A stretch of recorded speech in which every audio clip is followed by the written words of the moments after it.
In this second video tutorial, we're going to look at how the factory page works.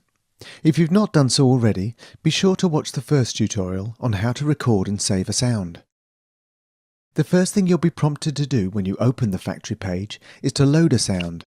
I'm going to load up a recording of a swanny whistle I made earlier. It's the first sound you hear in our promotional video.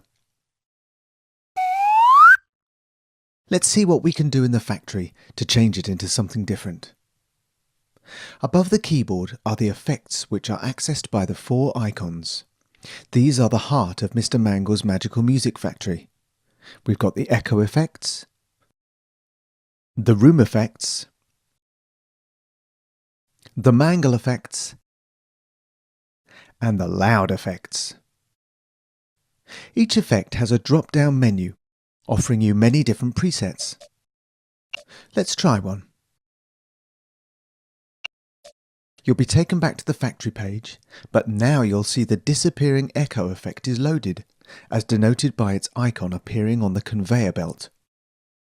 Now play your sound again.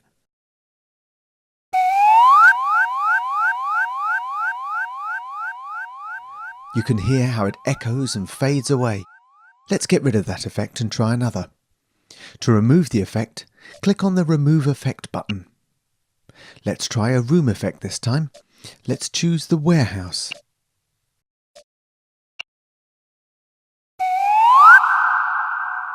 Hear how it has added a big cavernous space to the sound.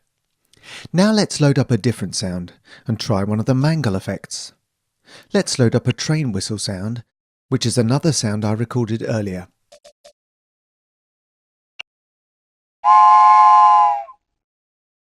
Let's turn this whistle into an alien.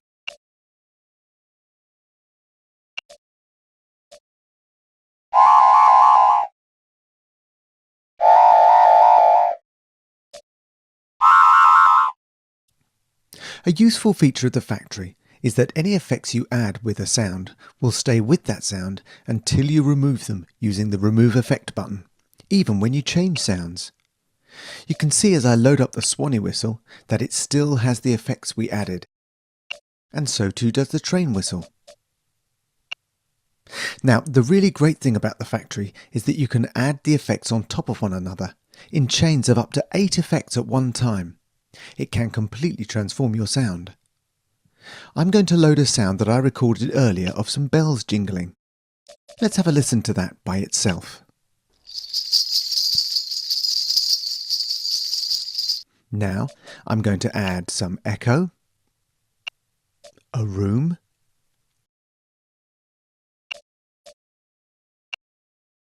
and finally a Mangle sound.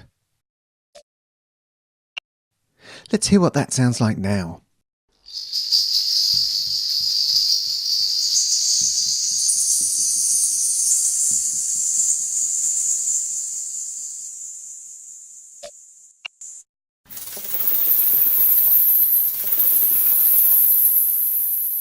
As you can hear, it doesn't sound like bells anymore. What do you think it sounds like? You'll notice a tick on the keyboard with the word sustain next to it. If you uncheck this tick, the sound will only play for as long as you hold the piano keys down for.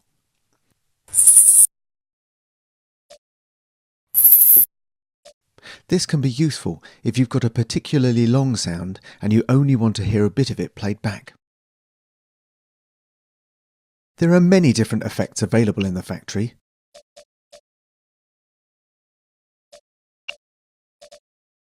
The best thing you can do is to have a play around.